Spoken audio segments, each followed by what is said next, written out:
La naissance était un hasard. Il dit, si je tombe demain, reprenez le flambeau et poursuivez la lutte jusqu'à ce que vous atteigniez la victoire.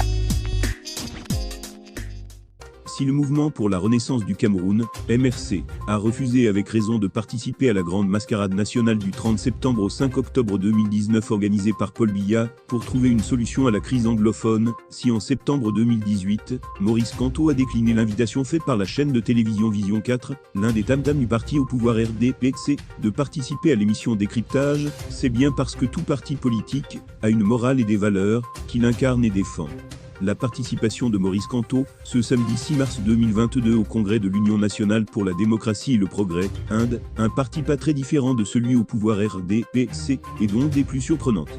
L'Inde, du moins celui dirigé par Bello Bouba, n'a jamais été un parti d'opposition, mais un instrument dont Biya et sa bande se servent pour contrôler le Grand Nord, détruire et diviser l'opposition.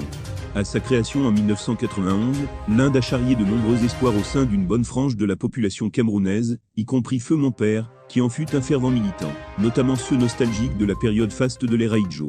À l'issue des législatives de mars 1992, l'Inde décroche 68 sièges à l'Assemblée nationale. Au lieu de consolider cet acquis, l'Inde a signé un accord avec le RDPC en 1997. Un accord dénoncé jusqu'à ce jour par des cadres de ce parti, car il n'a profité qu'à Bello Bouba Megari tout seul. En échange de ce rapprochement républicain avec le parti État, Bello Bouba est devenu un inamovible ministre au sein du gouvernement de Paul Biya, et l'Inde n'est plus que l'ombre de lui-même.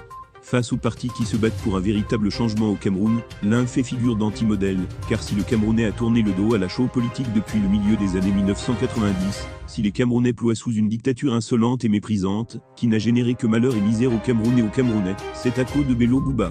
Participer à un congrès organisé par ce parti, c'est cautionner sa ligne politique qui s'appuie sur 1. Le soutien à un régime criminel et diabolique, 2. La destruction de toute dynamique unitaire au sein de l'opposition, tant que tout cela contribue à remplir la gandoura de Bello de billets de banque. À moins qu'on veuille nous faire croire que Maurice Kamto est désormais prêt à participer à un congrès du RDPC.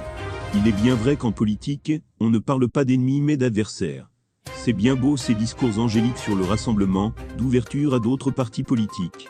Pour les observateurs avisés de la politique, cela va de soi.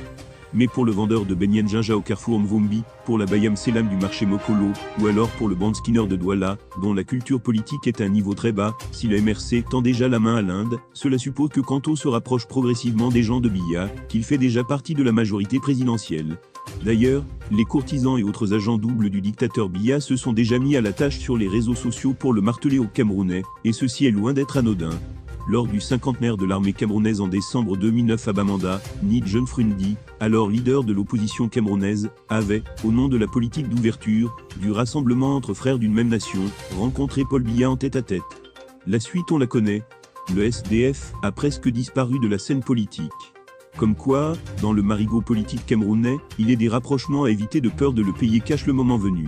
Surtout face à une opinion politique camerounaise, qui prend tout au premier degré.